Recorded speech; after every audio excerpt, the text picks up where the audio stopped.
सोचिए, एक ऐसी दहशत जो किसी एक शहर या गांव तक सीमित नहीं थी, बल्कि लगातार 3 राज्यों में आग की तरह फैलती जा रही थी।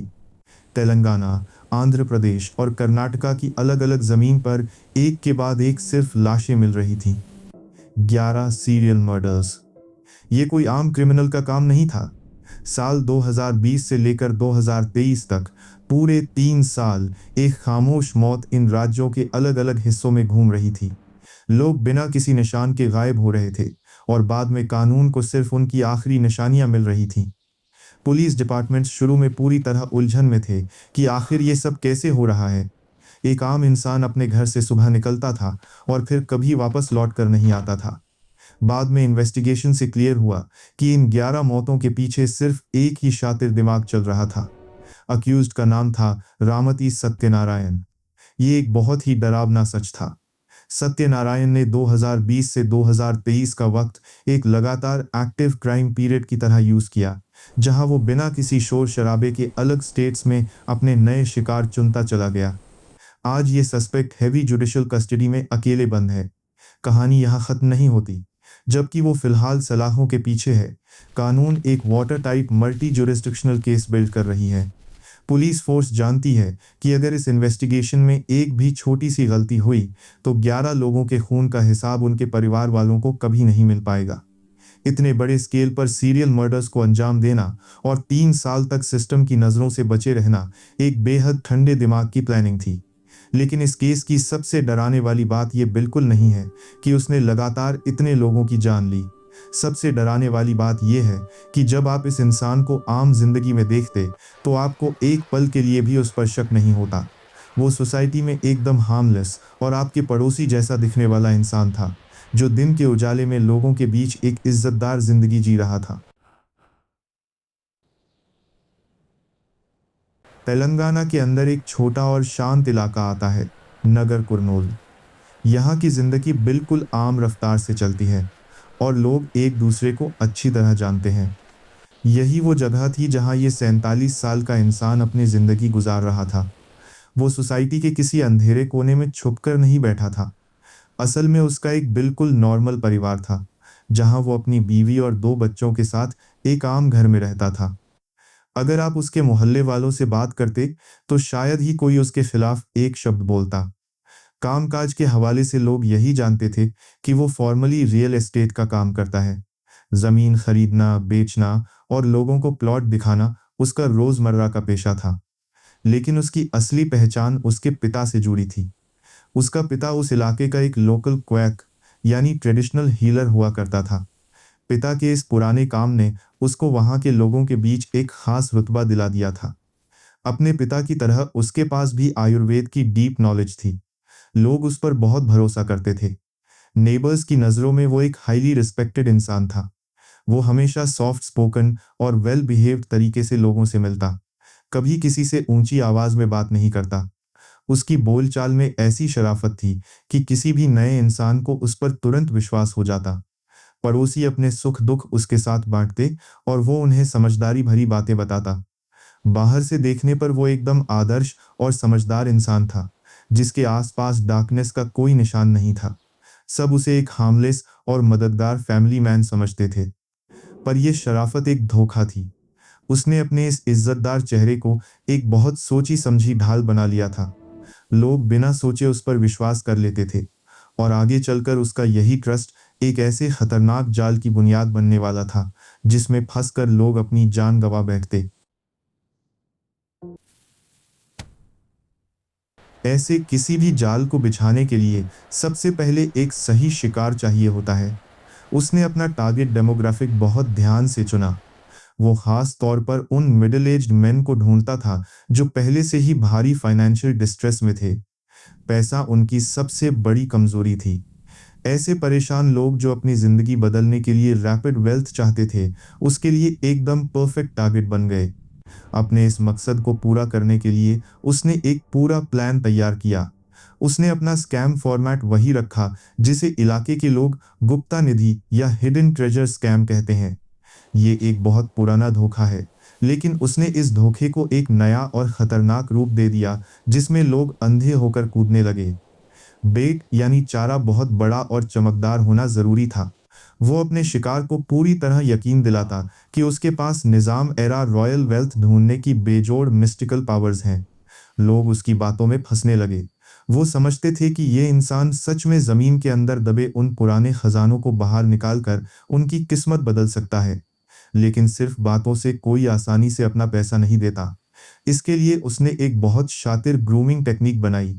वो सबसे पहले शिकार के पर्सनल इंटरेस्ट्स को समझता और बिल्कुल वैसे ही टॉपिक्स पर घंटों बात करता, चाहे वो हिस्ट्री हो या फिर स्पोर्ट्स। वो बिल्कुल उनका दोस्त बन जाता। जब वो सामने वाले का भरोसा पूरी तरह जीत लेता, तब वो पूरी सीक्रेसी एनफोर्स करता, यानी शिकार को सख्त ताकीद करता कि ये खजाने की बात भूल कर भी किसी तीसरे को पता नहीं चलनी चाहिए। जैसे ही शिकार उसके जाल में पूरी तरह फंस जाता, उसकी असली डिमांड शुरू होती। वो शिकार से रेयर अर्ब्स और महंगे पूजा मटेरियल्स लाने के नाम पर पैसे मांगने लगता। लालच दिमाग पर हावी था। खजाने की हिफाजत करने वाले ट्रेजर गार्डियंस को अपीज करने के नाम पर उसने लोगों से लाखों रुपए की डिमांड की। लोग बिना सोचे अपनी उम्र भर की कमाई उसके हाथ में देते गए। लेकिन इस अंधे लालच और शातिर जाल का अंजाम सिर्फ पैसों की ठगी तक नहीं रुका। एक ऐसी रात आने वाली थी जब ये लालच भरा धोखा एक बेहद खौफनाक मैसेकर में बदल गया।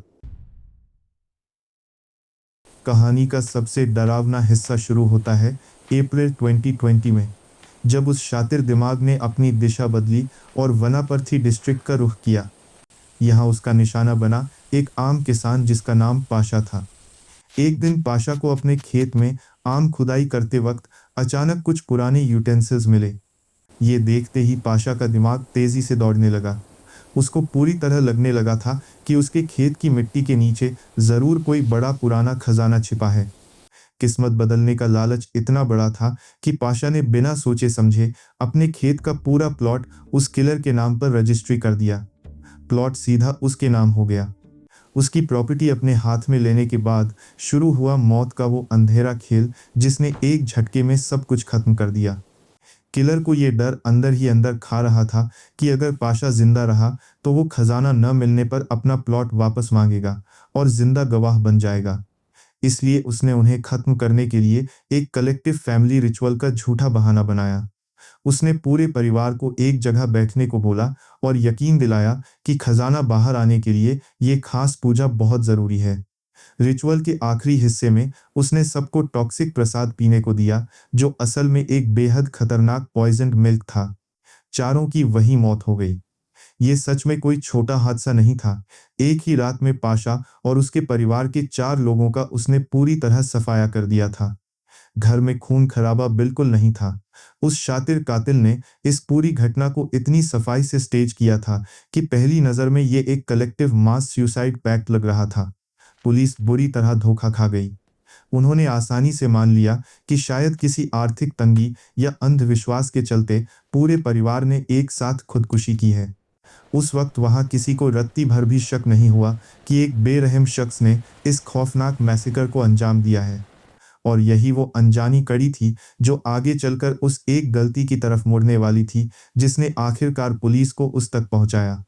जब मैं ये रिसर्च कर रहा था तो सच कहूं मेरी रूह कांप गई कि कैसे कोई इंसान चंद पैसों की लालच में एक पूरे हंसते खेलते परिवार को मौत की नींद सुला सकता है। कहानी एक नया मोड़ लेती है दिसंबर 2023 के पहले हफ्ते में। हैदराबाद के लैंगर हाउस इलाके से गोवुला वेंकटेश नाम का एक आदमी अपने घर से निकलता है। उसने निकलते वक्त अपने परिवार को बताया था कि वो 10 लाख रुपए का एक प्लॉट खरीदने जा रहा है। उसकी बातों से लग रहा था कि वो कोई बड़ा फायदे का सौदा करने वाला है। वो कभी वापस नहीं लौटा। परिवार का इंतजार वक्त के साथ डर में बदल गया, जब कई दिन बीतने के बाद भी उसका कोई निशान नहीं मिला और उसका फोन लगातार बंद आता रहा। उसकी बीवी जी लक्ष्मी ने परेशान होकर हर जगह उसकी तलाश की। जब लक्ष्मी ने उस प्लॉट बेचने वाले इंसान को फोन करके पूछा तो उसने वेंकटेश से मिलने से साफ इनकार कर दिया और बोला कि वो आया ही नहीं। लक्ष्मी ने तुरंत मिसिंग पर्सन रिपोर्ट फाइल की। हालांकि शुरू में यह पुलिस को एक आम गुमशुदगी का मामला लग रहा था, लेकिन इस एक रिपोर्ट ने उस अनट्रेसेबल सीरियल किलर की सबसे बड़ी गलती को बेनकाब कर दिया। इन्वेस्टिगेशन की कमान लीड इन्वेस्टिगेटर डीआईजी लय चौहान ने अपने हाथ में ली। डीआईजी चौहान ने सबसे पहले केस की जड़ तक जाने के लिए वेंकटेश के बैंक अकाउंट्स और पैसे के लेन देन को चेक किया। उन्हें एक बड़ा फाइनेंशियल ट्रेल मिला। इस फाइनेंशियल ट्रेल ने साफ दिखाया कि विक्टिम ने हाल ही में ऑकल्ट रिचुअल्स के नाम पर लगातार 9 लाख रुपए पे किए थे। प्लॉट खरीदने का बहाना सिर्फ एक धोखा था। असलियत में वेंकटेश लालच में आकर अपना पैसा और जमीन उन रिचुअल्स पर लुटा चुका था। पैसों का ये रास्ता सीधा उस शातिर दिमाग तक जा रहा था जिसका हमने पहले जिक्र किया था। लेकिन कानून को सिर्फ शक नहीं बल्कि ठोस सबूत चाहिए थे। यहाँ टेक्नोलॉजी उनके काम आई। पुलिस ने जब उन दोनों के फोन नंबर्स का डिजिटल डेटा निकाला तो सेल टावर पिंग्स ने सारा सच उगल दिया। उन पिंग्स ने सस्पेक्ट और विक्टिम को एक ही वक्त पर एक ही आइसोलेटेड लोकेशन पर ट्रेस किया। अब झूठ बोलने की कोई गुंजाइश नहीं बची थी। इन्वेस्टिगेशन में सर्कमस्टेंशियल और इलेक्ट्रॉनिक एविडेंस एक साथ जुड़ चुके थे। पुलिस अब इस कातिल के दरवाजे पर दस्तक देने के लिए बिल्कुल तैयार थी, जिसके बाद एक खौफनाक सच सामने आने वाला था। पुलिस ने दिसंबर 12, 2023 को आखिरकार इस शातिर कातिल को अरेस्ट कर लिया। अब सच सामने आने वाला था। सच उगलवाने के लिए एसपी ने एक बहुत अलग रास्ता चुना। उन्होंने फिजिकल फोर्स की जगह एक खास इमोशनल इंटेरोगेशन टेक्निक का इस्तेमाल किया। ये तरीका बिल्कुल काम कर गया। इस टेक्निक ने उस पत्थर दिल सस्पेक्ट को पूरी तरह तोड़ दिया, जिसके बाद उसने अपने खौफनाक तरीके बताने शुरू किए। उसने बताया कि वो अपने शिकार को काबू में करने के लिए सीधा केमिकल वेपनरी का इस्तेमाल करता था। वो उन्हें न्यूरोटॉक्सिक बोटैनिकल्स पिलाता था। दिमाग सुन्न पड़ जाता था। इन खतरनाक पौधों के असर से विक्टिम का सेल्फ प्रिजर्वेशन इंस्टिंक्ट पूरी तरह खत्म हो जाता था, जिससे वो मौत के सामने खड़े होकर भी अपनी जान बचाने की कोशिश नहीं करते थे। जब विक्टिम बेहोशी की हालत में जमीन पर गिर जाता, तब आखिरी और सबसे डरावनी ब्रुटैलिटी शुरू होती थी। वो बेहोशी में उनके मुंह के अंदर सीधा एसिड डाल देता था। वो कोई निशान नहीं छोड़ता। उसने ये एसिड इसलिए यूज किया ताकि विक्टिम का ओरल डीएनए पूरी तरह डिस्ट्रॉय हो जाए और उनकी मौत एकदम पक्की हो, जिससे बाद में किसी भी फोरेंसिक टीम को मूड के अंदर से कोई एविडेंस ना मिल सके। लाशों को हमेशा के लिए गायब करने के लिए उसने जलालपुर हिलॉक्स का रगेड टेरेन चुना था। ये जगह बिल्कुल सुनसान थी। पहाड़ियों के इस ऊबड़ खाबड़ और अकेले इलाके में उसने बॉडी को ऐसी जगह दबा दिया जहां कानून की नज़र आसानी से न पहुंचे। एक लंबा वक्त बीतने के बाद वहां से ठीक 1 महीने बाद बॉडी की रिकवरी हुई। उसके अपने कबूलनामे और इस ठंडी फोरेंसिक रियलिटी के बाद अब कातिल पूरी तरह नंगा हो चुका था। अब उसे उन सलाखों से आगे सीधा कानून की ऐसी कार्रवाई का सामना करना था जो उसके नसीब का फैसला करने वाली थी।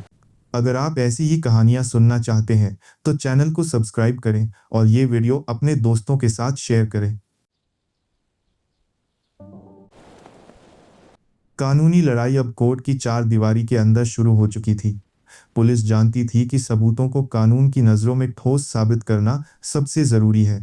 इसलिए उन्होंने इन सारी बॉडी रिकवरीज को कातिल के कबूलनामे से जोड़ने के लिए सीधा इंडियन एविडेंस एक्ट का सेक्शन 27 अप्लाई किया। ये एक बहुत बड़ा दांव था। इस लीगल फ्रेमवर्क ने उसके खुद के बयान को उसके खिलाफ कोर्ट में सबसे मजबूत हथियार बना दिया। सिस्टम इस बार किसी भी लंबी तारीफ के मूड में बिल्कुल नहीं था। उन्होंने जुडिशियल स्पीड को तेज करने के लिए एक नया फास्ट ट्रैक कोर्ट सेटअप किया। टारगेट सिर्फ 45 डे जजमेंट विंडो था। उन्होंने ये पक्का किया कि इस केस को सालों तक खींचने के बजाय जल्द से जल्द अंजाम तक लाया जाए, ताकि कातिल को उसकी असली सजा जल्द मिल सके। इंसाफ सिर्फ सलाखों के पीछे भेजने तक सीमित नहीं था। उन्हें विक्टिम्स और उनके परिवार के लिए फाइनेंशियल जस्टिस भी हर हाल में इंश्योर करना था। पुलिस ने बिना वक्त गवाए कातिल की सारी प्रॉपर्टीज का लीगल अटैचमेंट शुरू कर दिया। उसकी सारी दौलत ब्लॉक हो चुकी थी। उन्होंने इन रिसोर्सेज को इसलिए अटैच किया ताकि अब इस पैसे और ज़मीन का इस्तेमाल विक्टिम्स की फैमिलीज को फाइनेंशियली कॉम्पनसेट करने के लिए हो सके। कोर्ट के अंदर प्रोसिक्यूशन स्ट्रैटेजी बेहद अग्रेसिव और सटीक रखी गई थी। वकीलों ने फ्लॉड टेस्ट आइडेंटिफिकेशन परेड्स जैसी पुरानी और कमज़ोर टेक्निक्स को पूरी तरह अवॉइड किया। उनका निशाना बिल्कुल साफ था। उन्होंने सीधे फोरेंसिक सबूतों को आगे रखकर जज के सामने इस कातिल के लिए सीधा डेथ सेंटेंस की मांग की। ये कानूनी कोशिश सिर्फ एक क्रिमिनल को सजा दिलाने की नहीं थी, बल्कि समाज में पनप रहे एक बहुत बड़े खतरे को हमेशा के लिए मिटाने की शुरुआत थी। ये कहानी सिर्फ एक केस की नहीं है, बल्कि इंडिया में पनप रही एक ऐसी डीप रूटेड रियलिटी की है, जिसे ओकल्ट ग्रीड पैराडाइम कहा जाता है। लोग लालच में अंधे होते हैं। रातों रात अमीर बनने की चाहत और अंधविश्वास का ये खतरनाक गठजोड़ पूरे देश में एक बेहद बड़ा खतरा बन चुका है। हमारे समाज में इनफॉर्मल क्वैक्स का एक पूरा इंस्टीट्यूशनलाइज्ड सिस्टम लंबे वक्त से चला आ रहा है। ये सिस्टम इनको लेजिटिमाइज करता है। बिना किसी ठोस अथॉरिटी के आम लोग इन्हें अपने दुख दर्द का आखिरी सहारा मान लेते हैं, जिसका फायदा उठाकर ऐसे सीरियल प्रेडेटर्स समाज में बिना किसी शक के आसानी से छुपे रहते हैं। एक बार जब कोई इस अंधे विश्वास में फंसकर थोड़ा पैसा लगा देता है, तो वो सीधा संक कॉस्ट फैलेसी के ट्रैप में गिर जाता है। वहां से वापस आना मुश्किल है। लोग समझते हैं कि उन्हें धोखा मिला है, लेकिन शर्म और इस डर के मारे कि उनका पिछला पैसा भी पूरी तरह डूब जाएगा, वो चुपचाप और पैसा देते चले जाते हैं। इन सब खतरों को जड़ से उखाड़ने के लिए एक बड़ी अर्जेंट नेसेसिटी हमारे सामने खड़ी है। सख्त कानून का आना जरूरी है। आज भी हमारे देश में एक strict federal level anti superstition legislation की बहुत कमी है, और इसकी बेहद ज़रूरत है, ताकि ब्लाइंड ट्रस्ट के नाम पर होने वाले ऐसे क्राइम्स को हमेशा के लिए सिस्टम से बाहर किया जा सके। ये केस हमें एक कड़वा सच सिखाता है। जब लालच और अंधविश्वास आपस में मिलते हैं, तो एक आम इंसान अपना सब कुछ गंवा बैठता है, यहाँ तक कि अपनी जान भी। मीठा बोलने वालों से हमेशा बचें। अगर कोई अनजान शख्स अचानक आपकी जिंदगी में आकर आपका बेहद अपना बनने की कोशिश करे, तो उस पर आंख बंद करके भरोसा करना एक जानलेवा गलती साबित हो सकती है। सिक्कों की चमक एक धोखा है। रातों रात अमीर बनने का ख्वाब दिखाने वाले लोग असल में आपकी किस्मत नहीं बदलते, बल्कि वो आपकी जिंदगी का सबसे खौफनाक सौदा कर रहे होते हैं। हमारा समाज बिल्कुल बदला नहीं है। आज भी हमारे ही आसपास ऐसे कई शातिर दिमाग आम और इज्जतदार लोगों के भेष में छुपे बैठे हैं, जो बस आपकी एक कमजोरी का इंतजार कर रहे हैं। कहानी आज यहाँ खत्म होती है। राजदार की इस क्राइम फाइल को हम यहीं बंद करते हैं। लेकिन याद रहे कि समाज के किसी अंधेरे कोने में कोई नया राज बाहर आने का इंतजार कर रहा है।